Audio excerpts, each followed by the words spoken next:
राधे राधे, जय श्री कृष्णा। मैं सुरेंद्र सर आप सभी का यूमैक्स एजुकेशन हब के डिजिटल प्लेटफॉर्म का स्वागत करता हूं, अभिनंदन करता हूं।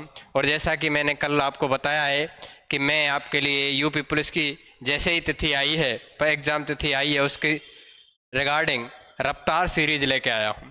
ये 20 दिन की क्लासें रहेंगी और इससे ज़्यादा आपको कहीं भी कुछ भी पढ़ने की कोई भी आवश्यकता नहीं पड़ेगी। आप मेरे साथ जुड़े रहिए। 20 दिन आप मुझे दे दीजिए, मैं ऐसी ऐसी चीज़ें आपको लेके आऊँगा कि आपको यूपी पुलिस में जो बहुत ही कामगर सिद्ध होंगी। तो समय को व्यर्थ नहीं करते हैं और पहला ही क्वेश्चन लेते हैं। हमारा पहला क्वेश्चन है ये।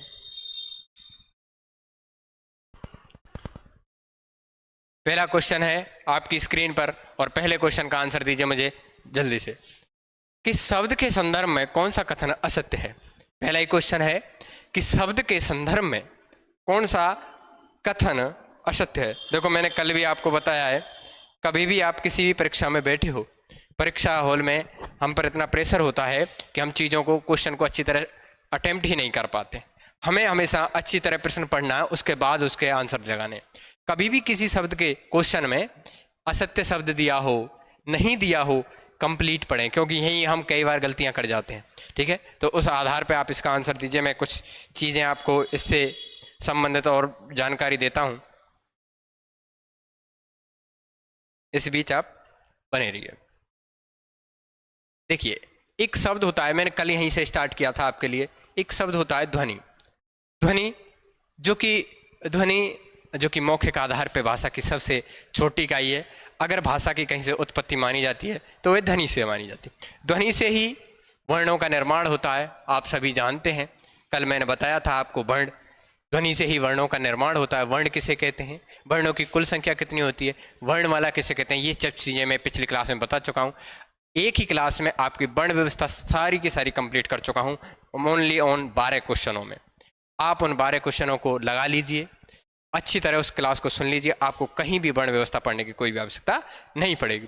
देखो, भाषा की सबसे छोटी मौखिक इकाई ध्वनि होती है। भाषा की सबसे छोटी इकाई अगर पूछे तो वर्ण होती है। मैंने कल ही आपको बताया, एक अक्षर बताया था मैंने कि अगर दो मूल वर्णों को आपस में जोड़ दिया जाए तो उनसे जो वर्ण बनता है उसी को अक्षर कहते हैं। वर्ण वर्ण से आगे चलते हैं तो एक चीज होती है कि वर्णों के सार्थक योग से जिस चीज का निर्माण होता है उसे शब्द कहते हैं। मेरी बात पे गौर देना कि वर्णों के सार्थक योग से जिसका निर्माण होता है उसे शब्द कहते हैं। शब्दों के सार्थक योग से जिस चीज का निर्माण होता है उसे शब्दों के सार्थक योग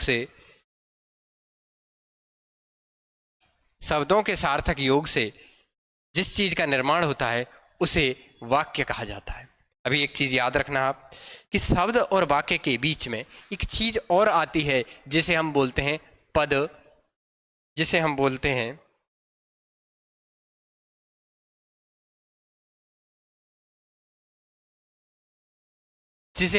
हैं पदबंध। पदबंध का मतलब क्या होता है? शब्दों को जमा जमा कर लिखना, एक से अधिक शब्दों को लिखना, वही पदबंध कहलाता है। वाक्य होते हैं, वाक्यों के अगर छोटे भागों को देखा जाए तो उन्हें उपवाक्य कहते हैं, वो आगे की चीज है। अभी आप यहां समझिए, हम आज क्या चीज क्लियर करेंगे? शब्द। ठीक है, आइए जुड़िए मेरे साथ। ठीक है, शब्द से जैसे कि मैं आपको कुछ बता रहा हूं, आप इतने आंसर दीजिए कि शब्द, पहली चीज होती है शब्द होता क्या है। शब्द क्या है? शब्द वर्णों का सार्थक योग ही शब्द है। शब्द अर्थ के आधार पर भाषा की सबसे छोटी इकाई है। अर्थ के आधार पर भाषा के दो अंग होते हैं, कौन कौन से? शब्द और वाक्य। जिसमें से भाषा की अर्थ के आधार पर सबसे छोटी इकाई क्या होती है? शब्द होती है। अर्थ के आधार पर भाषा की सबसे बड़ी इकाई क्या होती है? वाक्य होती है। भाव व भावार्थ के आधार पर, दोबारा याद करना मैं क्या बोल रहा हूं, सुनना मेरी बात को। भाव व भावार्थ, किसी चीज का भाव या भावार्थ निकालते हैं, उसके आधार पर छोटी पूछे या बड़ी पूछ ले कि भाव व भावार्थ के आधार पर छोटी या बड़ी इकाई क्या होती है भाषा की, तो वो सदैव आंसर उसका जाएगा वाक्य। पिछली कुछ क्लास में मैं बता चुका हूं उन चीजों को, दोबारा रिपीट फिर कर रहा हूं आपके लिए। तो शब्द, अब एक शब्द में एक चीज पढ़ेंगे आप, शब्द का वर्गीकरण। शब्द में एक चीज लेके चलते हैं हम, शब्द का वर्गीकरण। शब्द का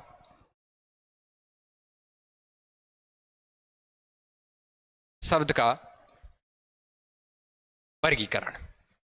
ठीक है मेरे प्यारे भाइयों, ठीक है, आप जुड़े रहिए, आपको हर चीज मिलेगी। ठीक है, पहला ही वर्गीकरण जो किया गया है शब्द का, जो पहला वर्गीकरण शब्द का किया गया है वो किया गया है उत्पत्ति के आधार पे। उत्पत्ति के आधार पे, या इसी को बोलते हैं इतिहास के आधार पे।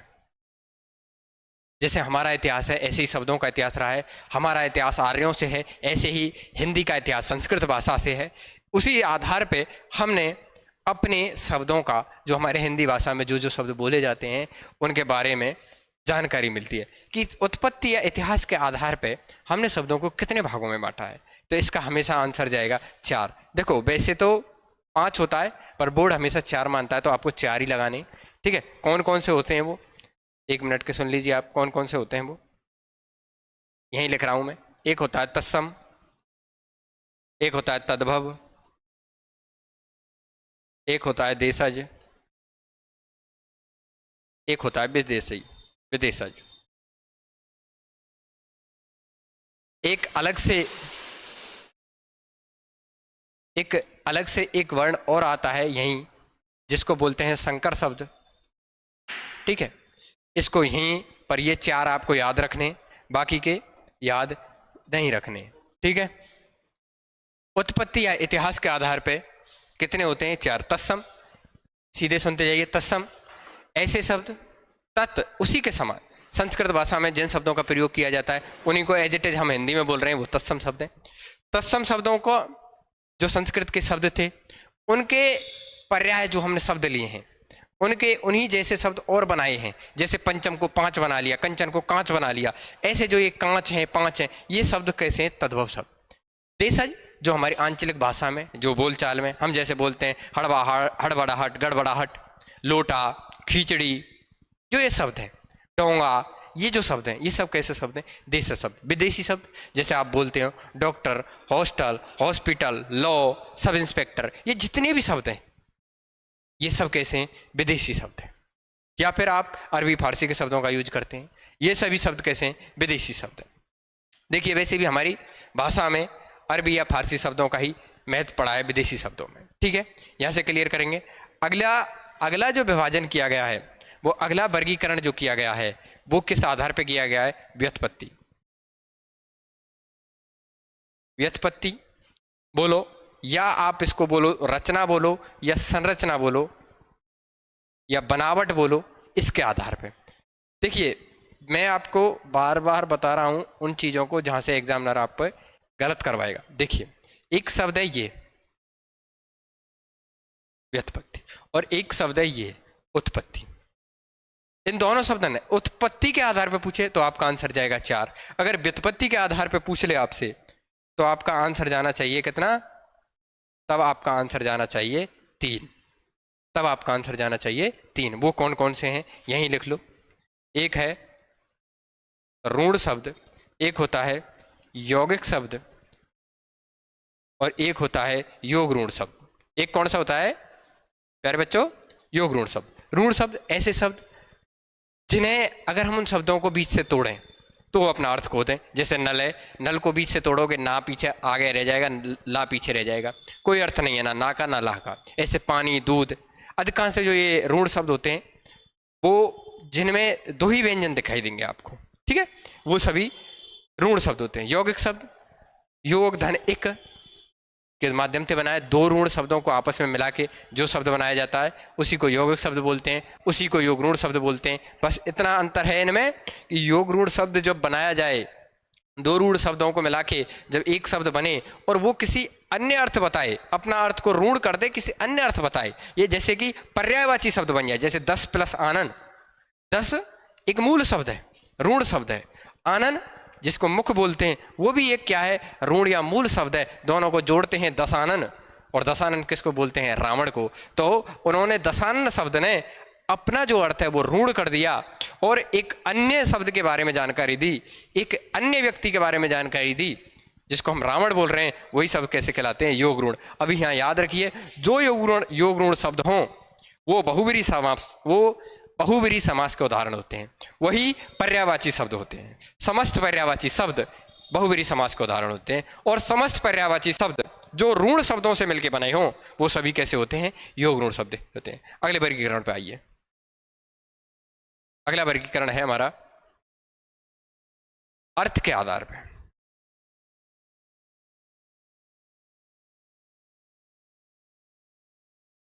और अर्थ के आधार पर होते हैं दो प्रकार के। कौन कौन से?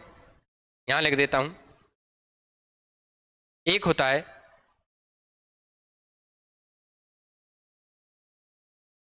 अर्थ के आधार पर कितने प्रकार के होते हैं? दो प्रकार के। कौन कौन से? एक होता है सार्थक और एक होता है निरर्थक। सार्थक, सा माने सहित, अर्थ ऐसे शब्द जिन्हें हम लिखने से समझ जाएं कि जैसे हम बोले दूध, समझ में आई कि कोई पेय पदार्थ है, चाय कोई पेय पदार्थ है, खाना कोई पेय पदार्थ है, लत्ता कोई ना कोई चीज है, वस्तु है, ठीक है। ऐसे शब्द जैसे मैं आपसे बोलूं वत्ता, वाना, ऐसे शब्द जिनको पढ़ते ही आपको समझ नहीं आए कि किस चीज के बारे में बात की है, वो सभी कैसे होते हैं? निरर्थक शब्द, जिनका कोई अर्थ ही नहीं है। जैसे आप अपने परिवार में बहुत से शब्द बोलते होंगे, जैसे कि खाना वाना, चाय वाय, लत्ता वत्ता, ये जितने भी बाकी के शब्द आए, वाय वाना वत्ता, ये सभी कैसे हैं? निरर्थक शब्द। इसमें याद रखना कि सदैव जो निरर्थक शब्द होंगे वो सार्थक शब्दों के बाद आएंगे। समझ में आई? अधिकांशतः जो निरर्थक शब्द होंगे वो इस वा से स्टार्ट होंगे। किस वा से? इस वा से स्टार्ट होंगे। अधिकांशतः निरर्थक शब्द इस वा से स्टार्ट होंगे। सदैव निरर्थक शब्द सार्थक शब्दों के बाद ही आएंगे। और एक चीज कि जहां सार्थक निरर्थक शब्द का जोड़ा बन जाए, जहां सार्थक निरर्थक शब्द का जोड़ा बन जाए, जोड़ा हमें आ जाए ये, तो वहां एक समास होगा। और वो कौन सा समास होगा? द्वंद्व समास होगा। और द्वंद्व का भी कौन सा? समाहार। अभी मैंने आपको दो समास के क्लियर बता दिए कि अगर सार्थक निरर्थक शब्द दिए हों, चाय वाय लत्ता बत्ता ऐसे शब्द दिए हों, तो उनमें आपको समास कौन सा देखना है? द्वंद्व समाहार। अगर योगरूढ़ शब्द दिया हो तो आपको उसमें समास कौन सा करना है? बहुब्रीहि समास। देखो मेरा उद्देश्य ये रहेगा आपको यहीं से हर चीजें क्लियर कराता चलूं, जिससे कि आपको आगे ज्यादा सिलेबस नहीं देखना पड़े, ठीक है। अगला वर्गीकरण करते हैं। अगला वर्गीकरण करते हैं हम किसके आधार पे? विकार के आधार पे। विकार, इसी को बोलते हैं परिवर्तन। और विकार या परिवर्तन के आधार पे शब्द होते हैं दो प्रकार के। दोनों कौन कौन से होते हैं? इधर नाम लिख देता हूं, देख लेना। एक होता है विकारी और एक होता है अविकारी। विकारी वे शब्द जिनमें परिवर्तन हो जाए वो विकारी शब्द कहलाते हैं। अविकारी जो जैसे हैं वैसे ही रहेंगे, जिनमें कोई भी परिवर्तन कभी नहीं किया जा सकता, वो अविकारी शब्द कहलाते हैं। इन्हीं अविकारी शब्दों को अव्यय शब्द भी कहा जाता है। जैसे अभी मैं आपको बताऊं कि कोई भी शब्द है जिसे आप परिवर्तन कर दो, और परिवर्तन के अंग होते हैं हिंदी में 4, लिंग वचन व काल व कारक। हम कोई भी शब्द लेते हैं, जैसे लड़का है, लड़का को हमने लिंग के आधार पे जैसे ही कन्वर्ट किया, लड़का शब्द को लड़की बना दिया।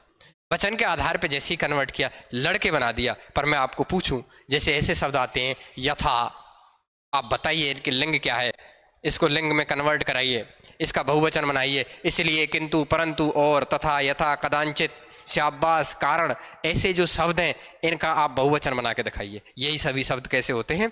अविकारी शब्द होते हैं। आगे क्वेश्चन आ रहे हैं, उसमें इसका एक्सप्लेन करेंगे। तो देखिए कितने प्रकार के होते, वर्गीकरण किया गया है 4 आधार पे। उत्पत्ति के आधार पे 4 प्रकार की, व्युत्पत्ति के आधार पे 3 प्रकार के, अर्थ के आधार पे 2 प्रकार के, विकार के आधार पे 2 प्रकार के। कौन से? विकारी और अविकारी। ध्वनि वर्ण भाषा की सबसे छोटी मौखिक इकाई ध्वनि होती है, वर्ण भाषा की सबसे छोटी इकाई होती है। अक्षर 2 मूल वर्णों से मिलके जो वर्ण बनता है उसे अक्षर कहते हैं। वर्णों के सार्थक योग को शब्द कहते हैं, शब्दों के सार्थक योग को वाक्य कहते हैं, और शब्द और वाक्य के बीच का जो पार्ट होता है उसे पदबंध कहते हैं। अब इसमें देखिए, अर्थ के आधार पर भाषा की सबसे छोटी इकाई शब्द होती है, बिल्कुल राइट बात है। वर्णों का सार्थक योग को शब्द कहा जाता है, बिल्कुल सही बात है। उत्पत्ति या इतिहास के आधार पर शब्दों के कितने भेद होते हैं? 4 होते हैं, बिल्कुल सही बात है, पहला ही दिया हुआ है। और व्युत्पत्ति के आधार पर आपसे क्या पूछा गया है? व्युत्पत्ति के आधार पे क्या पूछा गया है? व्युत्पत्ति के आधार पे कितने होते हैं, क्वेश्चन पंचेदा कितने होते हैं, यहाँ 4 नहीं आएगा, यहाँ 3 आएगा और आपका आंसर हो गया ये। ठीक है, अगला क्वेश्चन लेते हैं। निम्नलिखित में से कौन सा तद्भव शब्द है? आप इसका आंसर दीजिए। इतने में आपको कुछ शब्द हैं, यहां लिखता हूं आपके लिए। ठीक है, एक होता है तत्सम और एक होता है,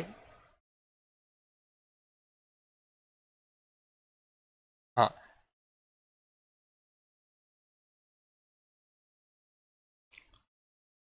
और एक होता है आपका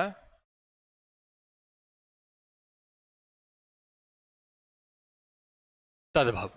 अधिकांशतः जो एग्जामिनर क्वेश्चन करेंगे आपसे वो तत्सम या तद्भव को ही लेकर करेंगे जब भी क्वेश्चन किया। बाकी देसी विदेशी से कभी सा क्वेश्चन एक आध पूछ लिया तो पूछ लिया। अधिकांश शब्द आपको तत्सम से पूछ सकता है, एक क्वेश्चन आया या तद्भव से। और मैं आपको बता रहा हूं ये क्वेश्चन आपका कभी गलत नहीं होगा। आप एक बार मेरी बात सुन लीजिए। ठीक है, देखिए, एक में पिछली क्लास में बता के आया है आपको एक संयुक्ताक्षर। संयुक्ताक्षर कौन कौन से होते हैं? छ है, घ है, त्रय है और श्रेय है। इनसे बने कोई भी शब्द, ये किसी शब्द के शुरू में हो, बीच में हो, पीछे हो, आपको ये बस दिख जाएं। श्रृंगार है, श्रृगाल है, अक्षर है, नेत्र है, आपको ऐसे शब्द दिख जाएं तो ये सदैव कैसे शब्द होंगे? तत्सम शब्द होंगे। दूसरी चीज, आपको एक शब्द में मिले अनुस्वार। दूसरी चीज,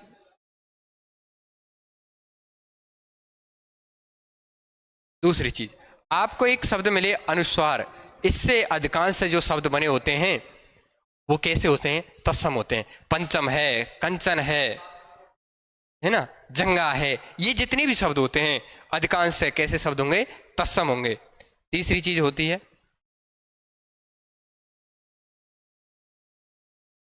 आपको ये किसी शब्द में रै ऋषि दिख जाए, आपको किसी शब्द में ये वाला रा दिख जाए, इसे रैप वर्ण बोलते हैं, या आपको किसी शब्द में ये दिख जाए, इनसे बने अधिकांश शब्द, देखो रै ऋषि से बनाते शब्द सभी शब्द तत्सम ही होंगे, पर इनसे बने अधिकांश शब्द भी तत्सम ही होते हैं। ठीक है, और चीज देखो, आपको किसी शब्द में ये दिख जाए या और ये तीन सा, ये और ये तीन सा दिख जाएं, किसी शब्द के शुरुआत में ये तीनों सान में से कोई सा भी सा हो, पर होना चाहिए आधा। अगर ये आधे रूप में हो और ये भले तो या कंप्लीट हो, तब ये तत्सम शब्द बनेंगे। बाकी के का सब कैसे बनेंगे? तद्भव शब्द बनेंगे। इनका पूरा, जैसे स्वप्न तत्सम शब्द है, सपना तद्भव शब्द है, स्याली ससुर, स्वसुर, स्वसुर, ससुर तद्भव, स्वसुर तत्सम, स्वप्न तत्सम, सपना तद्भव। ऐसे ये पहचानने हैं आपको। इधर आ जाइए, तद्भव का। तद्भव में देखिए, अगर आपको कहीं भी ये मिल जाए, ये अनुस्वार का ही तद्भव रूप होता है, तो सभी शब्द कैसे होंगे? तद्भव होंगे। दूसरा, आपको कहीं भी ये मिल जाए दो वर्ण ताड़न जात, ये दो वर्ण ताड़न जात मिल जाएं, इनकी इंग्लिश, इसकी आर होती है, इसकी आर एच होती है, और ये टे वर्ग के होते हैं, ये टे और है, इनकी इंग्लिश डी होती है, इनकी डी एच होती है। देखो ये अलग हैं, ये अलग हैं, ये टे वर्ग के नहीं हैं, ये ताड़न जात हैं। ये कैसे हैं? ताड़न जात। और ये कहीं भी मिल जाएं तो सभी शब्द कैसे होंगे? तद्भव शब्द होंगे। ठीक है, आगे आइए। इस क्लास से बाहर आपको कुछ भी पढ़ने की कोई आवश्यकता नहीं है। आप मेरे साथ 20 दिन जुड़े रहिए, आपका हिंदी में एक भी क्वेश्चन गलत नहीं होगा। ठीक है, आप आइए आगे। अगर आपको कभी ये दिया जाए, हाँ, इनका तो कंप्लीट सा हो जाएगा, इसका हमेशा याद रखना। अगर कभी भी ये तत्सम में याद दिया हो तो तद्भव में इसका होता है जा। ठीक है सर, तद्भव में इसका सदैव जा होगा। जैसे दो शब्द दिए हों, अभी मैं लिख रहा हूं, जैसे यमुना और उसका बनेगा जमुना। जैसे यशोदा और उसका बनेगा जसोदा। ये शब्द कैसे हैं?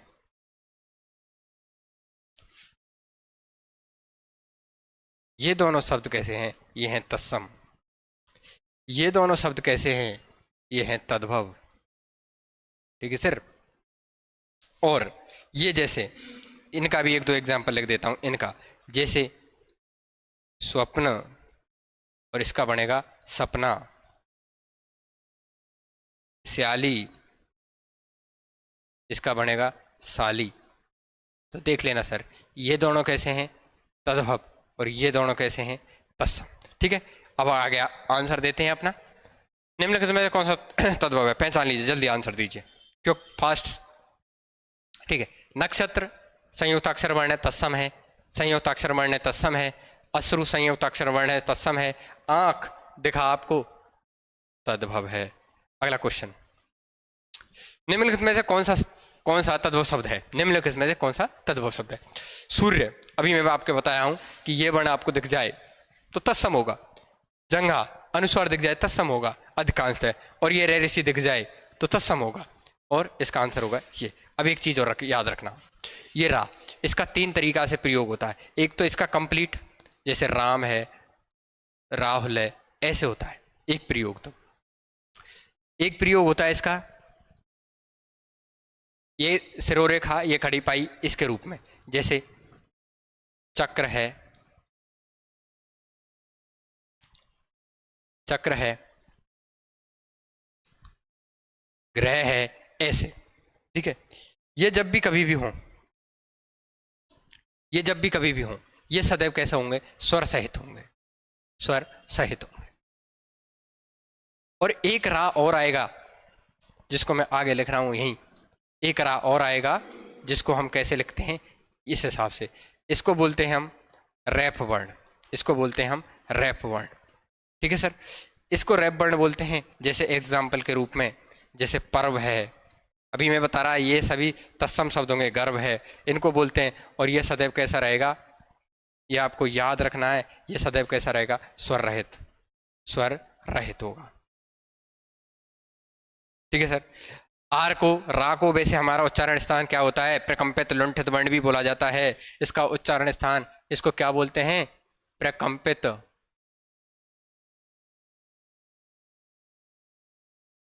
प्रकंपित वर्ण भी बोला जाता है। एक चीज और याद रखना, जब भी रा का, रा में जब भी रा वर्ण में छोटा ऊ जोड़ दिया जाए तो ये इस हिसाब से बनता है। और जब भी रा में बड़ा ऊ जोड़ दिया जाए तो ये इस हिसाब से बनता है। ठीक है, बहुत से शब्द आएंगे आपको, जैसे गुरु, गुरु में यही रा आएगा। जैसे रूप, रूप में यही रा आएगा। ठीक है, एक शब्द आएगा भानु, चलो ये तो नहीं आएगा इसमें। ठीक है, गुरु एक बहुत पॉपुलर शब्द है। पुरुष, पुरुष में यही आएगा। ठीक है सर, याद रखना है इनको शब्द शुद्धि के। अगला क्वेश्चन लेते हैं। ठीक है, और देखना, ये दो शब्द, ये सदैव जो नीचे लगा होता है ये रे ऋषि होता है, ना कि रा। याद रखना, दो शब्द होते हैं, एक ग्रह और एक ग्रह। इनका याद रखना, ये रहने का स्थान, ये ब्रह्मांड में जो नक्षत्र हैं आपके, वो। अगला क्वेश्चन, निम्नलिखित में कौन सा तद्भव शब्द द्वित्व या युग्मक शब्द है? यहाँ एक शब्द को पकड़ना, क्या पूछना चाहता है वो? युग्मक या द्वित्व शब्द। जानते हो आप ये क्या होते हैं? तो यहाँ इतने आंसर दीजिए, मैं आपको बताता हूं कि एक होता है संयुक्त शब्द। संयुक्त शब्द, संयुक्त शब्द क्या होता है कि कोई भी शब्द है और हम कोई शब्द को लिखते हैं, उसमें हमको एक शब्द आधा और एक शब्द पूरा मिलता है। एक शब्द आधा और एक शब्द पूरा मिलता है, और वो दोनों अलग अलग वर्ण हैं, तो वो सदैव कैसे माने जाते हैं? संयुक्त शब्द। कोई भी शब्द है जिसमें एक वर्ण आधा और एक वर्ण पूरा मिलता है, पर वो दोनों एक समान ही वर्ण हैं, तो वो सदैव कैसे माने जाते हैं? द्वित्व या संयुक्त शब्द, द्वित्व या युग्मक शब्द। ये संयुक्त कौन से होंगे? जैसे जैसे उक्त,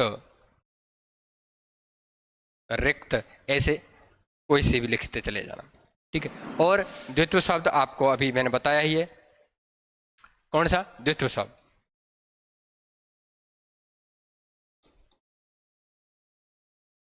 द्वित्व शब्द ये कैसे होंगे, किसी शब्द में एक आधा हो और एक पूरा हो, पर हो एक जैसे ही वर्ण हो, होने चाहिए एक जैसे ही वर्ण, तब वो कैसे होंगे द्वित्व या युग्म। जैसे पक्का, कच्चा, ऐसे शब्द लिखे होते हैं, ये एक ही हैं, देखो सर ये अलग अलग हैं। अब ये इसमें ये भी आ सकते हैं, कभी आपको कंफ्यूज करे एग्जामिनर, ये गर्व, ये देखो ये अलग अलग हैं, यहाँ ऊष्ट आ गया। और एक लाइन याद रखना, इनसे बने अधिकांश शब्द कैसे होते हैं, तत्सम शब्द होते हैं, ठीक है सर। इनसे बने अधिकांश, कंप्लीट नहीं कहूँगा, इनसे बने अधिकांश शब्द कैसे होते हैं, तत्सम शब्द होते हैं। तो इसका आंसर दीजिए कि कौन सा द्वित्व या युग्मक शब्द है। देखिए ये कैसा है शब्द है, ये कैसा है, संयुक्त शब्द है। ये कैसा है, ये भी संयुक्त शब्द है। ये कैसा है, ये भी संयुक्त शब्द है। और ये देखोगे तो ये तीनों की तीनों कैसे हैं, तत्सम शब्द हैं। ये कैसा है, इसका आंसर क्या है, इसका आंसर है ये रस्सा। और ये भी कैसा है, तत्सम शब्द ही है, ठीक है। अगला क्वेश्चन लेते हैं, याद रखना इनसे बने अधिकांश शब्द कैसे होते हैं, तत्सम शब्द होते हैं, ठीक है। निम्न में से योग ऋण शब्द कौन सा है। अभी मैं पीछे बता के आया हूं, शब्द का जब मैं वर्गीकरण कर रहा था, एक उत्पत्ति के आधार पे, एक व्युत्पत्ति के आधार पे, एक अर्थ के आधार पे और एक विकार के आधार पे। तो उत्पत्ति के आधार पे 4 प्रकार के होते हैं, तत्सम, तत्व, देशी, विदेशी, संकर। और व्युत्पत्ति के आधार पे 3 प्रकार के होते हैं, कौन कौन से, ऋण, यौगिक और योग ऋण। ऋण ऐसे शब्द जिन्हें हम तोड़ दें और वो अपना अर्थ खो दें। यौगिक 2 ऋण शब्दों से मिलकर बने हों पर उनका कोई पर्यायवाची शब्द नहीं हो, या का उनका कोई पर्याय नहीं हो, ठीक है। और 2 ऋण शब्दों से मिलकर बना ऐसा शब्द जो अपना अर्थ ऋण करके किसी दूसरे शब्द का अर्थ बताए या पर्यायवाची बन जाए, वही का कहलाता है योग ऋण शब्द। अब इसमें आपको देखने हैं ऐसा कौन से हैं जो इसमें योग ऋण शब्द है, ठीक है सर। अब देखिए विद्या कैसा है, अगर विद्या को हम तोड़ते हैं, अगर विद्या शब्द को हम तोड़ते हैं तो भी अलग हो जाएगा, धा अलग हो जाएगा। और ये कैसा है, हमारा ऋण शब्द है। दूसरा शब्द आता है विद्यालय, विद्या प्लस आल्य है, विद्या अलग ऋण है। देखिए विद्या,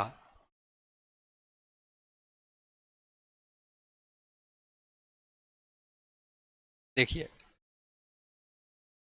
विद्या प्लस आल्य। अब देखिए ये ऋण शब्द है, ये ऋणी शब्द है,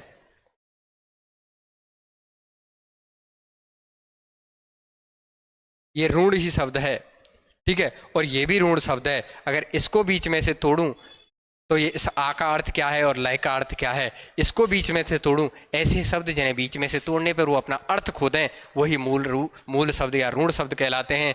2 ऋण शब्द, एक ऋण, 2 ऋण, 2 ऋण शब्दों के योग से बने शब्द या तो कहलाएंगे योग ऋण या यौगिक।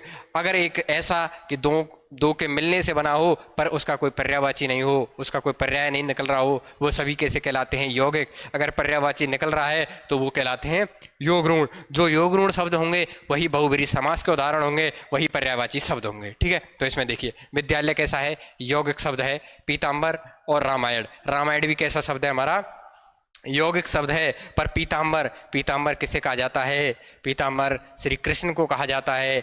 भगवान श्री कृष्ण के पीले हैं वस्त्र, जिसके भगवान श्री कृष्ण या भगवान विष्णु, ठीक है। और ये अगर समास में पूछा जाता कि पीताम्बर किस समास का एक उदाहरण है, तो इसमें समास आता बहुब्रीहि समास, ठीक है। बने रहिए जोश के साथ, इस बार नहीं तो फिर कब करोगे, ठीक है। आपको वर्दी चाहिए और जुनून है आपके अंदर, वर्दी लेनी है तो लेनी है। अगला क्वेश्चन लेते हैं, विकार या रूप या प्रयोग या परिवर्तन के आधार पर शब्दों को कितने भागों में विभक्त किया है। मैं आगे बता के ही आया हूं आपको कि विकार के आधार पर शब्दों को कितने भागों में बांटा जाता है। विकार के आधार पर शब्दों को कितने भागों में बांटा जाता है, 2 भागों में। कौन कौन से भाग हैं वो आप बताइए, वो कौन कौन से भाग हैं, वो कौन कौन से होते हैं। एक होता है विकारी, और एक होता है अविकारी। विकारी, इनको कितने भागों में बांटा गया है? 4 भागों में। अविकारी, इनको कितने भागों में बांटा गया है? इनको भी कितने भागों में बांटा गया है? 4 भागों में। ये कौन से होते हैं 4? ये 4 कौन से होते हैं? ये 4, पहला कौन सा होता है? इसमें पहला होता है संज्ञा शब्द। संज्ञा शब्द, सभी संज्ञा शब्द विकारी शब्द होते हैं। इसमें दूसरा होता है सर्वनाम, तीसरा होता है विशेषण, और चौथा होता है आपका क्रिया। आपसे पूछ ले कि विकार के आधार पर शब्दों को कितने भागों में बांटा गया है? 2 भागों में। पर विकारी शब्द कितने प्रकार के होते हैं? 4 प्रकार के। अभी आपसे एग्जामिनर क्वेश्चन पूछ ले, एग्जामिनर क्वेश्चन पूछ ले कि अविकारी शब्द, इन्हीं को बोलते हैं अव्यय शब्द। आ माने नहीं, वे माने खर्च होना। ये भी कितने प्रकार के हैं? 4 प्रकार के। पहला होता है क्रिया विशेषण। पहला कौन सा होगा? क्रिया विशेषण। सेकंड होगा क्या? संबंध बोधक, संबंध बोधक अव्यय। थर्ड कौन सा होगा सर? थर्ड होगा समुच्चय बोधक, समुच्चय बोधक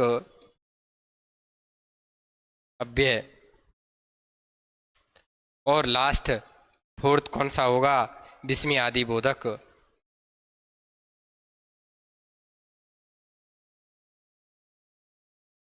विस्मय आदि बोधक अव्यय।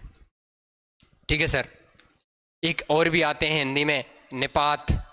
याद रखना, निपात अव्यय वर्ण के ही अंतर्गत आते हैं और हिंदी में इनकी संख्या कितनी होती है? 9 होती है। अभी आपको याद रखना है, एक एक चीज को अभी क्लियर करूंगा यहीं पे, जल्दी जल्दी जुड़े रहिए। इसका आंसर क्या है? 2। संज्ञा, संज्ञा की परिभाषा, आगे क्वेश्चन आ रहे हैं, ये चीजें क्लियर। ये सुनो, विकारी अविकारी ऐसे शब्द जिनमें कोई परिवर्तन नहीं किया जाए, विकारी अविकारी शब्द, और जिनमें परिवर्तन कर दें वो विकारी शब्द। क्रिया विशेषण, क्रिया की विशेषता बताने वाले शब्द क्रिया विशेषण कहलाते हैं। किसी वाक्य में क्रिया से जस्ट पहले जो विशेषण शब्द दिया हो या क्रिया की विशेषता बता रहा हो, ये सदैव क्रिया से पहले आएंगे, वही क्या कहलाएंगे? क्रिया विशेषण शब्द कहलाएंगे। संबंध बोधक, 2 संज्ञा हो या सर्वनाम शब्द हो, उनके बीच में संबंध बता रहे हो। जैसे राम के बिना श्याम अधूरा है, राहुल के बिना श्याम खेलने नहीं जाता, के बिना, के हेतु, के बगैर, के साथ। ये जितने भी शब्द आ जाएं, एक संज्ञा शब्द को दूसरा संज्ञा शब्द जो जोड़ता है वही शब्द कैसे कहलाते हैं? संबंध बोधक। ये समुच्चय बोधक क्या होते हैं कि जो वाक्य होता है वो वाक्य उपवाक्यों में बटा होता है। उपवाक्यों को जोड़कर एक वाक्य बनाना ही क्या उपवाक्यों को जोड़कर जब हम एक वाक्य का निर्माण करते हैं और जिन उपवाक्यों को जिन शब्दों के माध्यम से जोड़ते हैं वही सब कैसे कहलाते हैं? समुच्चय बोधक। जैसे किंतु, परंतु, लेकिन, तथा, यथा। ये जैसे कि राम खेलता है लेकिन श्याम पढ़ता है, मोहन नाचता है लेकिन श्याम सो रहा है। ये शब्द लेकिन, किंतु, परंतु, ये सभी शब्द कैसे होते हैं? समुच्चय बोधक।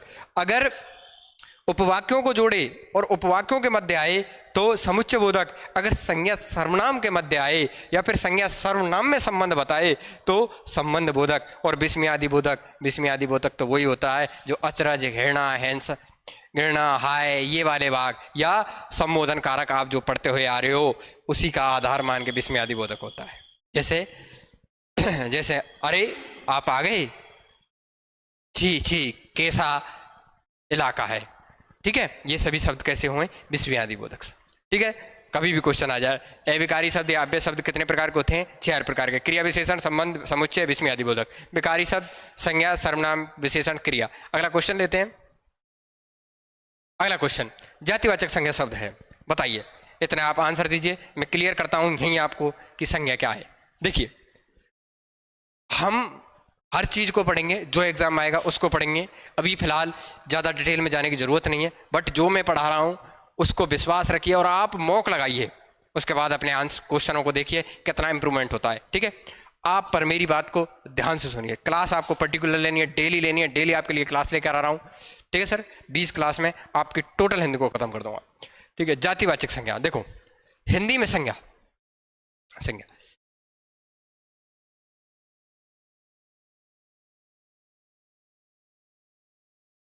देखो, संज्ञा संज्ञा किसे कहते हैं, इतना आप आंसर दीजिए, मैं संज्ञा को बताता हूं। संज्ञा देखो, दुनिया में दो ही चीज हैं, या तो कोई चीज सजीव है या कोई चीज निर्जीव है। हमने पूरा ब्रह्मांड दो ही चीजों पे बांटा हुआ है, या तो सजीव या निर्जीव। सजीव जो प्राणी हैं, व्यक्ति हैं, हमने पूरे टोटल एक ही शब्द ले लिया है सजीवों के लिए, क्या, व्यक्ति शब्द। टोटल सजीव सब हमने किसी में कन्वर्ट कर दिए हैं, व्यक्ति में। और निर्जीव क्या हो सकते हैं, निर्जीव क्या हो सकता है, कोई वस्तु हो सकती है, और स्थान हो सकता है।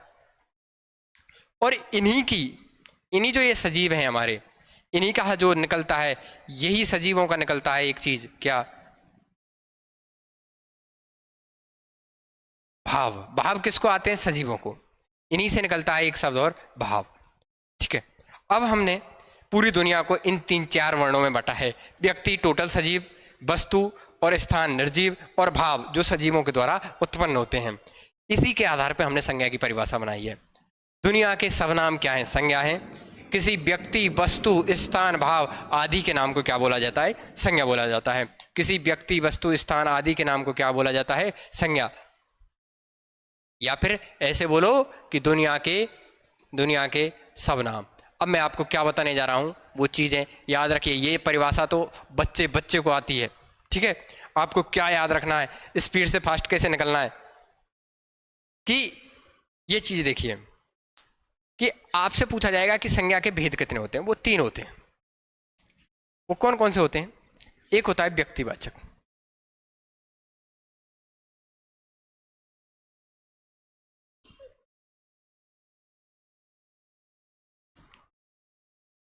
एक होता है व्यक्तिवाचक। देखिए, व्यक्तिवाचक आपको हमेशा याद रखना है, जब भी व्यक्तिवाचक की बात आ जाए तो भाई एक वचन होना चाहिए, पहली बात तो। दूसरी बात, वो दिखना चाहिए, दृश्य रूप में होना चाहिए, कि जैसे पेन है, हमको दिख रहा है, ठीक है। जैसे पहाड़ है, हमको दिख रहा है, पर अभी ये एक व्यक्तिवाचक संज्ञा नहीं है। मैं कह रहा हूं कि ऐसी चीजें जो तुम्हें दिख जाएं, देखी नहीं है पर हम देख सकें, जैसे वो सभी दृश्य बोलते हैं। अदृश्य जिनको हम नहीं देख सकें, ठीक है। अब मैं पूछ रहा हूं व्यक्तिवाचक, ऐसी संज्ञा होनी चाहिए जिनको हम देख सकें और एक वचन में हो। मेरी बात पे जाना, ठीक है। दूसरी चीज मैं क्लियर करना चाह रहा हूं, आज के बाद आपको कभी भी संज्ञा कहीं से भी पढ़ने की कोई आवश्यकता नहीं पड़ेगी। व्यक्तिवाचक। दूसरी संज्ञा होती है जातिवाचक। जातिवाचक में आपको याद रखना है, बहुवचन शब्द हो, ठीक है सर, प्लस दृश्य हो। ऐसे बहुवचन नाम हो जिनको आप देख सको। एक नोट डाल के एक लाइन और लिखनी है जातिवाचक में, या ऐसे एक वचन, या ऐसे एक वचन शब्द जिनका बहुवचन बनाया जा सके। ये लाइन आपको याद रखनी है, ठीक है सर। तीसरा लेते हैं, और तीसरी है हमारी कौन सी, भाववाचक। भाववाचक संज्ञा। संज्ञा 3 ही प्रकार के, व्यक्ति, जाति, भाव। इसमें सदैव, फिर कह रहा हूं मैं, एक वचन होना चाहिए। वचन तो पहचान लोगे कि एक वचन में, बहुवचन में, प्लस अदृश्य होगी। सदैव कैसी होगी, आपको दिखेगा नहीं वो चीज जो एक वचन की होगी भाव में, वो उस चीज को आप देख नहीं सकते हो। वो सदैव कैसी होगी, भाववाचक, जिसको आप देख नहीं सकते हो, पर आपको याद रखनी चाहिए कि वो किसी व्यक्ति, वस्तु, स्थान या भाव होना चाहिए। व्यक्ति का भाव होना चाहिए। अब देखिए, अब मैं आपको यहीं क्लियर कराता हूं। व्यक्तिवाचक संज्ञा, कोई भी एक नाम, जैसे मैं बोलता हूं राम, श्याम, मोहन, ये एक नाम है। राम बोला, राम एक वचन है, और राम को हम देख भी सकते हैं, श्याम को हम देख भी सकते हैं। हम बोलते हैं अरावली, अरावली एक वचन है, हम देख भी सकते हैं। ऐसे शब्द जो एक वचन है देख भी सकते हैं, सदैव क्या होंगे? व्यक्तिवाचक। सूर्य है, गंगा है, यमुना है। पर एक शब्द और आ गया। अब दूसरी चीज, बहुवचन। बहुवचन है, जैसे लड़के हैं, पुस्तकें हैं, बहुत से शब्द आते हैं, वो सब कैसे होंगे? जातिवाचक संज्ञा। अब इसमें चीज याद रखो, अगर यहां आ गया गलती से, एग्जामिनर तो कुछ भी पूछ सकता है आपको फंसाने के लिए, अगर यहां आ गया लड़का शब्द, आपने कहा सर आपने तो बताया कि एक वचन होना चाहिए, दृश्य होना चाहिए व्यक्तिवाचक में। अभी इस लाइन का प्रयोग करना कि ऐसे एक वचन शब्द जिनका बहुवचन बनाया जा सके। बताइए, आप लड़का का बहुवचन बना सकते हो? नहीं बना सकते हो? लड़का का बहुवचन अगर तुम बना सकते हो तो ये जातिवाचक है। मैं बोल रहा हूं आप राम, अब सूर्य, इनका बहुवचन बना के दिखा दो। इनका बहुवचन, जिनका बहुवचन नहीं बने वो सभी कैसे होते हैं? व्यक्तिवाचक। जिनका बहुवचन बन जाए भले ही वो एक वचन में हो, पर हमने माइंडली सोच लिया कि इसका बहुवचन बन सकता है, इसका बहुवचन होता है, वो सदैव क्या होते हैं? जातिवाचक में। ठीक है, अगर सीधे ही बहुवचन दे रखे हों तो वो जातिवाचक में होंगे। अब तीसरी चीज, भाव। ये कभी दिखेगी नहीं, जैसे कुर्बानी, बलिदानी। पर देखो मैंने अभी बोली है कुर्बानी, बलिदानी, मैंने यहां एक शब्द का यूज नहीं किया है कुर्बानियां, बलिदानियां, मेहरबानियां नहीं किया है ना, बीमारियां नहीं किया है ना। क्यों? क्योंकि वो बहुवचन है। मैं पूछ रहा हूं एक वचन होना चाहिए और अदृश्य होगा। ठीक है, एक वचन है साहब, कुर्बानी, बीमारी, बलिदानी, मेहरबानी, शाबाशी, ये एक वचन है। पर ये एक वचन है और ये अदृश्य भी हैं, तो ये भाववाचक होंगे। पर कभी भी याद रखना, जब कभी भी भाववाचक संज्ञा शब्द दिख रहा हो तुम्हें और उसका बहुवचन बनाकर पूछे, जैसे ही उसने दिया हो, जैसे अभी मैं आपको लिख देता हूं, कहीं आप कंफ्यूजन में रहो, जैसे बलिदानी,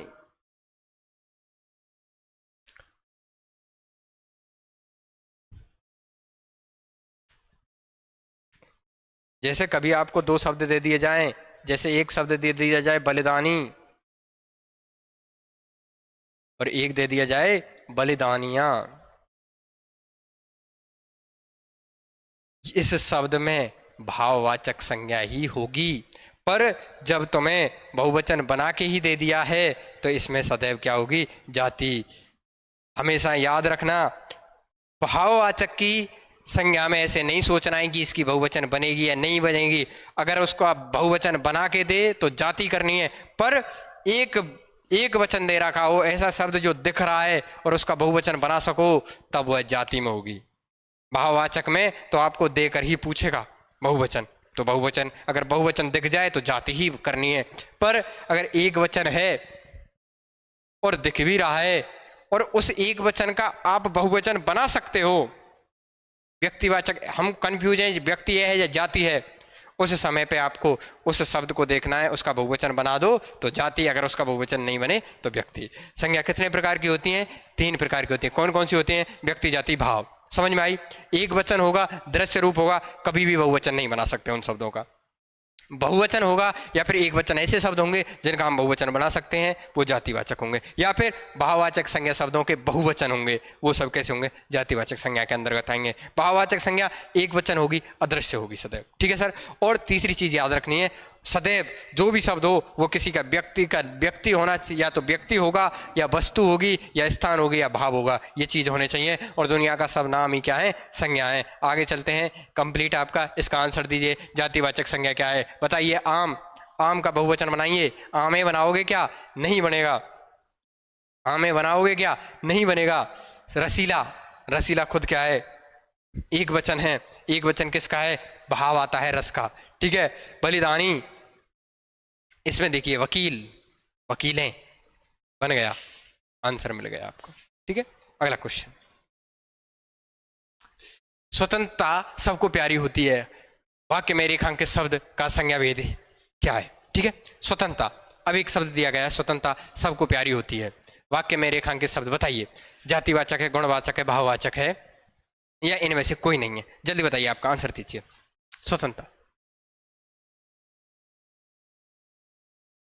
बताइए, स्वतंत्रता किसी व्यक्ति का नाम है, वस्तु का नाम है, स्थान का नाम है?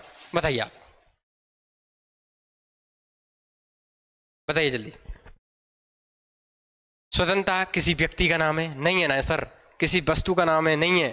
किसी स्थान का नाम है? नहीं है। तो किसका नाम है? भाव का है। स्वतंत्रताएं नहीं है, स्वतंत्रता है। और इसका आंसर क्या है? भाववाचक संज्ञा। अगला क्वेश्चन लेते हैं। निम्न में से कौन सा सर्वनाम का भेद नहीं है? ठीक है, अब देखिए सर्वनाम। सर्वनाम कितना भेद होते हैं सर्वनाम के? आप सभी को पता होगा। सर्वनाम कितने प्रकार के होते हैं बताइए? मैं भेद लिख देता हूं और आप भी बताइए। और हिंदी में कुल मूल सर्वनामों की संख्या कितनी होती है? हिंदी में मूल सर्वनामों की संख्या होती है 11। कौन कौन से होते हैं? मैं है, हम है, तू हो, तुम हो, आप हो, यह है, वह है, जो है सो है, कोई है और कौन है। यही सब कैसे होते हैं? 11।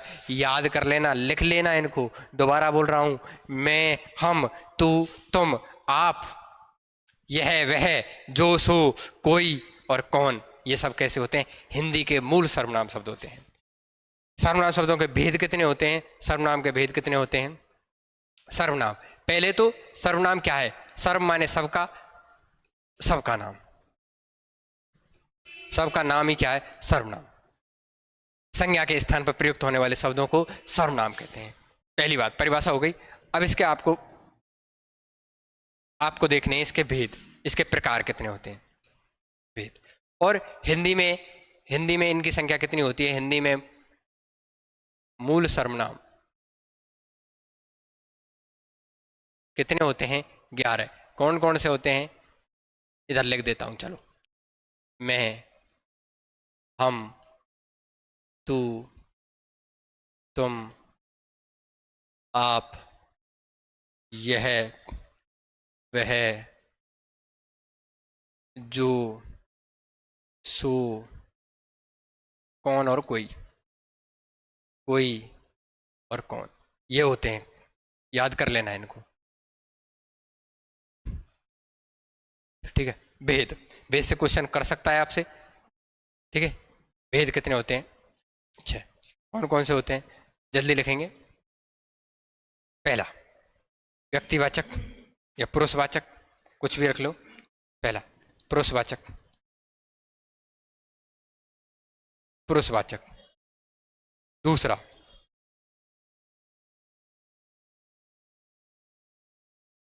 दूसरा निश्चयवाचक। तीसरा अनिश्चयवाचक। तीसरा अनिश्चयवाचक। चौथा निजवाचक। पांचवा प्रश्नवाचक। और लास्ट छठवां संबंधवाचक।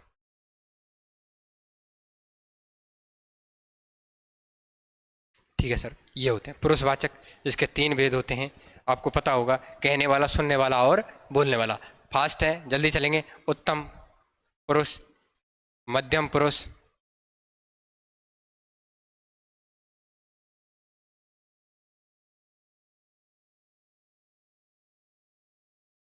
मध्यम और अन्य पुरुष। कहने वाला मैं, हम, सुन, मध्यम पुरुष, अन्य पुरुष तू, तुम, आप। और अन्य पुरुष यह, वह, ये, वे। ये सभी कैसे होते हैं? तुम्हारे पुरुषवाचक सर्वनाम। निश्चयवाचक सर्वनाम, अगर ये अन्य पुरुष वाले शब्द दे दिए जाएं और कोई निश्चित चीज कर दी जाए, निश्चित संज्ञा बता दी जाए, तो वो कैसे होते हैं? आगे क्वेश्चन आएगा, वहां क्लियर करूंगा। वो निश्चयवाचक सर्वनाम होता है। अनिश्चयवाचक सर्वनाम, जैसे कोई आया है, कोई, कुछ गिर गया है, कुछ, किसी ने तुमको कुछ कहा है क्या, ऐसे शब्द। ये तीनों कैसे होते हैं? अनिश्चयवाचक शब्द। निजवाचक, स्वयं, आप,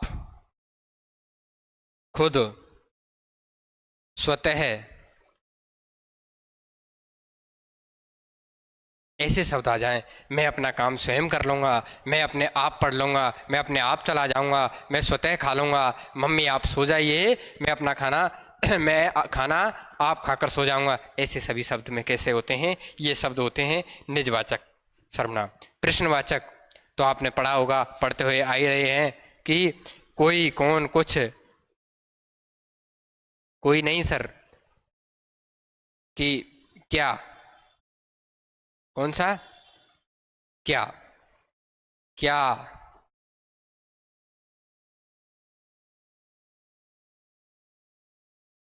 कौन, किसे, ऐसे शब्द आ जाएं, क्वेश्चन किया जा रहा हो तो सदैव क्या होंगे वहां? प्रश्नवाचक। और संबंध, संबंध आप जानते हैं संबंध कौन से होते हैं? मेरा, मेरी, मेरे।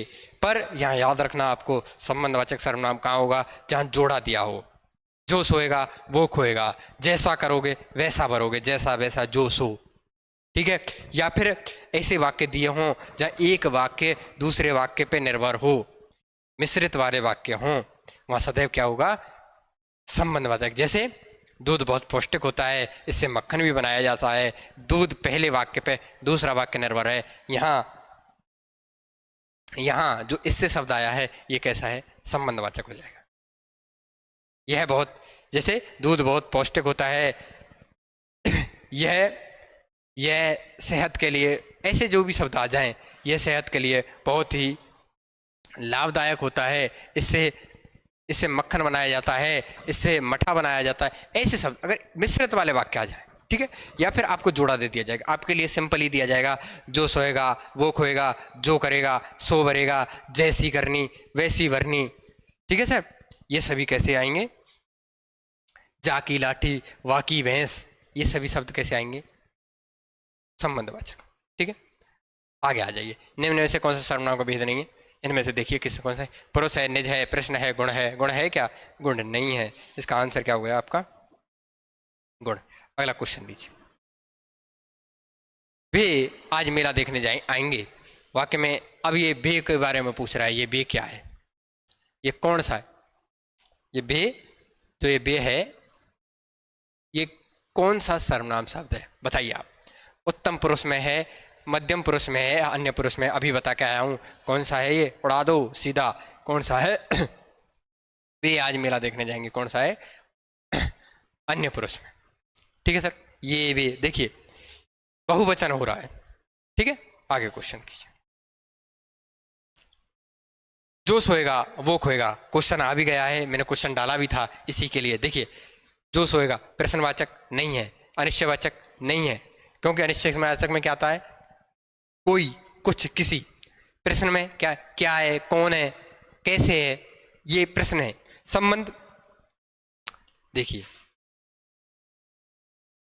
जैसी करनी वैसी भरनी, ये सभी कैसे होंगे? संबंध। निज, मैं अपने आप करूंगा, मैं अपने आप जाऊंगा, मैं स्वतः कर लेता हूं, आप मेरी चिंता छोड़िए, ये सभी शब्द कैसे होते हैं? निज।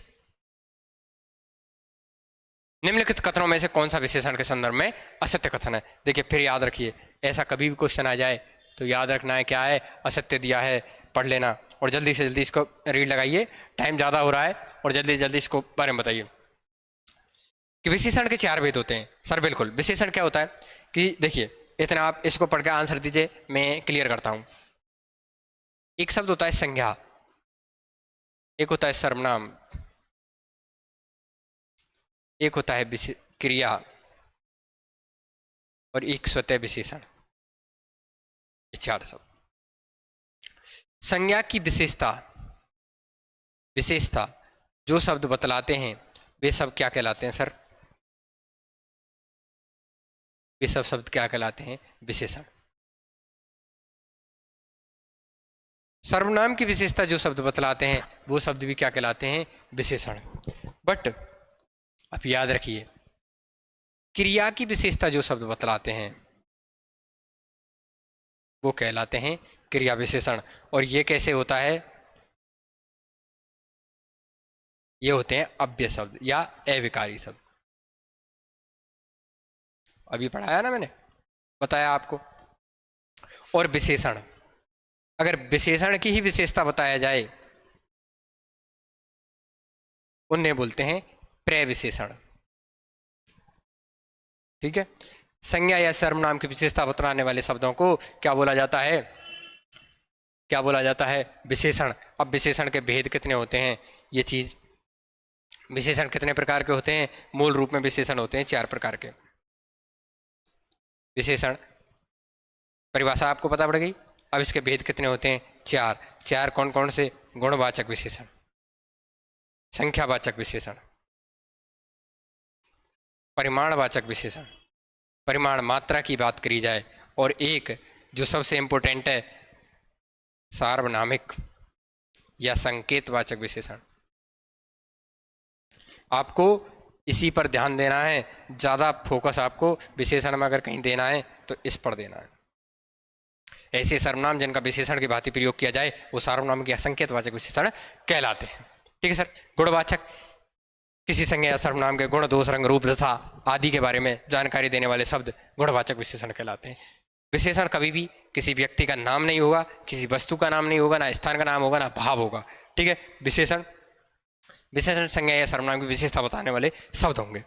संख्यावाचक ये हमेशा 2 प्रकार के होंगे, निश्चयवाचक, अनिश्चयवाचक। निश्चय फिक्स होगी संख्या, अनिश्चय लगभग होगी संख्या, फिक्स नहीं होगी, निश्चित संख्या नहीं होगी। परिमाण ये भी 2 प्रकार के होंगे, निश्चय परिमाणवाचक और अनिश्चय परिमाण।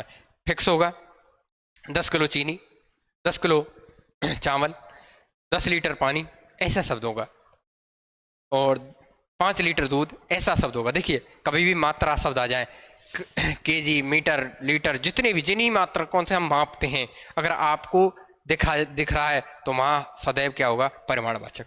बहुत सी जगह आपको मात्रा दिखेगी नहीं, वहां भी क्या होगा? वहां आपको देखना है कि वहां परिमाण है या संख्या है। आपको 2 शब्द दे दिए, आगे बताऊंगा। ठीक है, उससे पहले आप ये सर्वनाम, सार्वनामिक विशेषण या संकेतवाचक विशेषण सुनिए कि एक होता है निश्चयवाचक सर्वनाम और एक होता है सार्वनामिक विशेषण। या आगे बताऊंगा कि सर्वनाम जिनका विशेषण की भांति प्रयोग में लाए जाए वो सार्वनामिक विशेषण, और निश्चयवाचक में बताइए आया हूं आपको। आगे एक क्वेश्चन है उससे क्लियर करेंगे। ठीक है, विशेषण के 4 भेद होते हैं, गुणवाचक, संख्यावाचक, परिमाणवाचक, संकेतवाचक। बिल्कुल सही बात है। संज्ञा व सर्वनाम शब्दों की विशेषता बताने वाले शब्दों को विशेषण कहते हैं। बिल्कुल सर सही बात है। विशेषण की 3 अवस्थाएं होती हैं, कौन सी? मूल अवस्था, उत्तरावस्था, उत्तमावस्था। बिल्कुल सर, ये कि अगर एक संज्ञा सर्वनाम की किसी अन्य संज्ञा सर्वनाम के साथ तुलना नहीं की जाए उसे मूल अवस्था कहते हैं। जैसे राम खेल रहा है, मोहन खेल रहा है, राम बहुत अच्छा है, राम बहुत चालाक है, किसी के साथ तुलना नहीं करी जा रही राम की। उत्तरावस्था, एक संज्ञा सर्वनाम की दूसरे संज्ञा सर्वनाम के साथ तुलना की जाए। राम मोहन से बढ़िया है, राम श्याम से अच्छा है, श्याम राहुल से अच्छा है, ऐसे शब्द आ जाए। इनमें हमेशा या तो तर लगाएंगे या से लगाएंगे इन्हें बनाने के लिए। और उत्तमावस्था, अगर एक संज्ञा सर्वनाम की सभी के साथ तुलना कर दी जाए वो सभी कैसी हो जाएगी? उत्तमावस्था। जैसे राम सबसे होशियार है, मोहन सबसे होशियार है, मोहन सबसे चालाक है, मोहन सबसे अच्छा खेलता है, ऐसे शब्द आ जाएं उत्तमावस्था, सबके साथ तुलना कर दी जाए। ठीक है, इसमें हमेशा या तो आप तम लगा दीजिए कि राम उच्चतम है, मोहन उच्चतम है, राहुल निम्नतम है, या फिर सबसे लगा दीजिए, एक साथ दोनों नहीं लगाने, वाक्य शुद्ध हो जाएगा। ठीक है, ये भी सही है। विशेषण शब्द अविकारी होते हैं। देखिए विशेषण शब्द कैसे होते हैं, अभी ऊपर बताया मैंने। विकारी शब्द कितने होते हैं? 4। संज्ञा, सर्वनाम, क्रिया, विशेषण। विकारी शब्द कैसे? तो इसका आंसर क्या होगा? आंसर बताइए, राइट आंसर क्या होगा इसका? विशेषण। अगला क्वेश्चन लेते हैं। अगला क्वेश्चन, यह घर हमारा है वाक्य में रेखांकित शब्द किसका भेद है? यह घर हमारा है। क्वेश्चन, एक एक चीज, एक एक क्वेश्चन बना के लाया हूं आज ही की क्लास में, आपके तत्सम तद्भव शब्द से और संज्ञा, सर्वनाम, विशेषण सब के सब कंप्लीट हो गए हैं। यह घर हमारा है, देखिए सार्वनामिक या संकेतवाचक विशेषण है, निश्चयवाचक सर्वनाम है या पुरुषवाचक है या निम्न। अब देखिए इसका आंसर दीजिए आप। यह घर हमारा है, आंसर दीजिए जल्दी। कभी भी अगर ये ऐसे आ जाए, कभी भी याद रखना, 2 तरीका से क्वेश्चन आ सकता है आपसे। यह मेरा, अच्छा हमारा है, हमारा कर लेते हैं।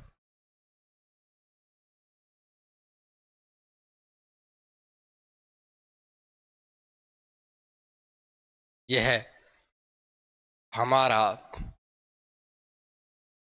घर है। एक तो ये, एक दूसरा आ जाए जो ऊपर लिखा हुआ है, यह घर हमारा है। अब बताइए सर, इसमें एक में सर्वनाम है, एक में विशेषण है। यही क्वेश्चन सबसे इंपॉर्टेंट है, इसको याद रखना। अगर कभी भी विशेषण से प्रश्न आया तो इस सार्वनामिक या संकेतवाचक विशेषण से जरूर आएगा, क्योंकि ये आपको फंसा देगा। बस ये शब्दों को, ये उल्ट फेर है, बस सर ये उल्ट फेर है, ज्यादा आपको कुछ करना नहीं है, बस ये घुमाए उसने, बस ये घुमा दिया उसने, बस। अब देखिए, आज के बाद कभी भी कहीं भी कंफ्यूजन होने की जरूरत नहीं है। देखिए, कभी भी आपको लगे, देखिए कि ये जो दिया गया है, ये आपको दिख गया कि सर्वनाम है, और आप ये भी आपको ऐसा लगे कि ये लग रहा है ना आपको सर्वनाम, पर ये सर्वनाम नहीं है, यहाँ एक कारक है। बट आप यहाँ इस जगह पे कारक को मत देख के ऐसा देखिए कि इसके जस्ट बाद भी हमको सर्वनाम जैसा लग रहा है। ऐसा लग रहा है कि दो सर्वनाम शब्द एक साथ आ रहे हैं। ये शब्द के शुरू में भी हो सकते हैं, लास्ट में भी हो सकते हैं, बीच में भी हो सकते हैं, कहीं भी हो सकते हैं। उनके बाद आ गया आए, तीनों का सेट बन रहा हो, उनके बाद अगर संज्ञा आए, दो सर्वनामों के बाद संज्ञा सी आए, यह हमारा घर है, अगर ऐसा आए तो वो सदैव क्या होगा? सर्वनाम होगा सर। और सर्वनाम कौन सा होगा? सर्वनाम का भी कौन सा होगा? निश्चयवाचक। कौन सा होगा? निश्चयवाचक। अगर दो दिख जाए तो आपको लगातार, और अगर कभी भी ये कहीं भी आ सकते हैं, ये कंप्लीट नहीं है कि ऐसे ही आए, बीच में भी आ सकते हैं, पीछे भी आ सकते हैं, पर उनके बाद तीसरे सेट में संज्ञा, यदि किसी भी सर्वनाम शब्द के बाद तुरंत बाद संज्ञा शब्द आ जाए, तुरंत बाद, मैं क्या कर रहा हूं, किसी सर्वनाम शब्द के बाद तुरंत, सर्वनाम शब्द के तुरंत बाद अगर संज्ञा शब्द आ जाए तो सदैव वहां क्या होगा? देखिए, तब वहां सदैव क्या होगा? विशेषण होगा, और वो कौन सा होगा? सार्वनामिक विशेषण या संकेतवाचक विशेषण। इसका आंसर क्या जाएगा? यह अगर हमारा है, इसके तुरंत बाद संज्ञा शब्द आया है, तो इसका आंसर क्या जाएगा? सर अब मैं जैसे आपसे पूछता हूं, दो लिखता हूं अभी और आपके लिए, यह मेरा भाई है, यह मेरी पुस्तक है, यह मेरी कोचिंग है, ऐसे क्वेश्चन आ जाएं, और एक आ जाए यह भाई मेरा है, ऐसे आ जाएं। देखो, देखिए सर, तुरंत बाद संज्ञा शब्द है, तुरंत बाद संज्ञा शब्द है, सदैव का होगा? सार्वनामिक विशेषण या संकेतवाचक विशेषण। याद रखना, जब भी एग्जामिनर क्वेश्चन बनाएगा तो इसी से क्वेश्चन बनाएगा। और यहां देखो, यहां इसके बाद हमको लग रहा है कि दूसरा भी सर्वनाम सा लग रहा है, ठीक है, सदैव क्या होगा? सर्वनाम ही होगा, और सर्वनाम का भी कौन सा होगा? निश्चयवाचक सर्वनाम होगा। ठीक है सर, क्लियर? अगला क्वेश्चन, लास्ट क्वेश्चन आज की क्लास का, कि संख्यावाची विशेषण शब्दों का सही मिलान कीजिए। देखिए, विशेषण चार प्रकार के होते हैं, यह आपने पढ़ लिया, गुणवाचक, संख्यावाचक, परिमाणवाचक, ठीक है, और सार्वनामिक या संकेतवाचक। अब देखिए, संख्यावाचक विशेषण दो प्रकार के अभी मैंने बताया, निश्चय, अनिश्चय। उनमें कुछ टाइप बता रखें कि कौन सा शब्द इसमें समूहवाचक में आता है, कौन सा आवृत्ति में आता है, कौन सा क्रम में आता है, कौन सा गणना में। देखिए, हम किसी चीज को गिनते हैं, गिनना क्या होता है? गणना। 1 2 3 4 5 6 7 8 9 10, वो सदैव क्या होता है? गिनना। हम किसी चीज का क्रम निर्धारित करते हैं, रैंक निर्धारित, हम पहले हैं, तुम दूसरे हो, तुम तीसरे हो, मेरा क्लास में स्थान 10वां आया है, उसका 5वां आया है, उसका पहला आया है, उसका दूसरा आया है, वो होता है, वो क्या होता है? क्रम, रैंक जिसको बोलते हैं। और तीसरी चीज दुगना तिगना। अगर हम किसी चीज की आवृत्ति करते हैं, मेरा दुगना कौन है, उसका चौगुना कर दो, इनका 5 गुना कर दो, उनका 100 गुना कर दो, ये सब कैसे होते हैं? मतलब उसी चीज को रिपीट करना, इसी के समान दूसरा और रख दो, ये 2 हो जाएंगे, इसी के समान 6 रख दो, ये 6 गुना हो जाएगा, उसको क्या बोलते हैं? आवर्ती, उसको बोलते हैं आवर्ती। और लास्ट ऐसे शब्द आ जाए कि समूहवाचक दे दिया जाए, पूरा समूह, कि जैसे सब, सब के सब, प्रत्येक, प्रत्येक में सभी जाए, हर एक, दोनों, चारों, पांचों, 10, 100, 200, ये सभी शब्द आ जाए, ये सभी कैसे बोलते हैं? समूहवाचक शब्द कहलाते हैं। आंसर मिलान कर लेना, इसका इसका आंसर नहीं डाले हैं बना के, आंसर आपको देने हैं। तो ये इनका मिलान है। वैसे मैं ऑप्शन डाल देता हूँ, आप बताना इतने कि आ दे दिया जाए तो आ में क्या आएगा? फर्स्ट, सेकंड, थर्ड और फोर्थ। बा दे दिया जाए, बा में क्या आएगा? Fourth, third, second, first. सा दे दिया जाए, सा दे दिया जाए, फोर्थ, सेकंड, थर्ड, फर्स्ट और दा दे दिया जाए कि थर्ड,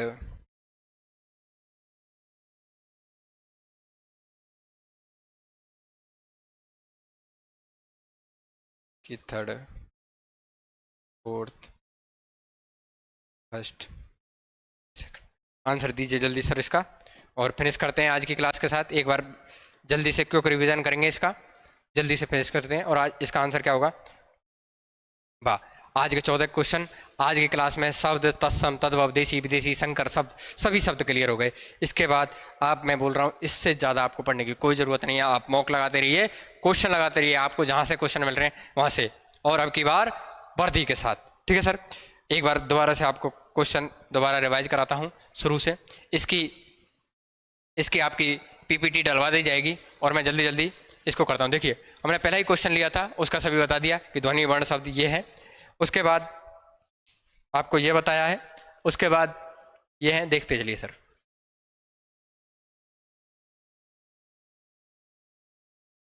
देखिए,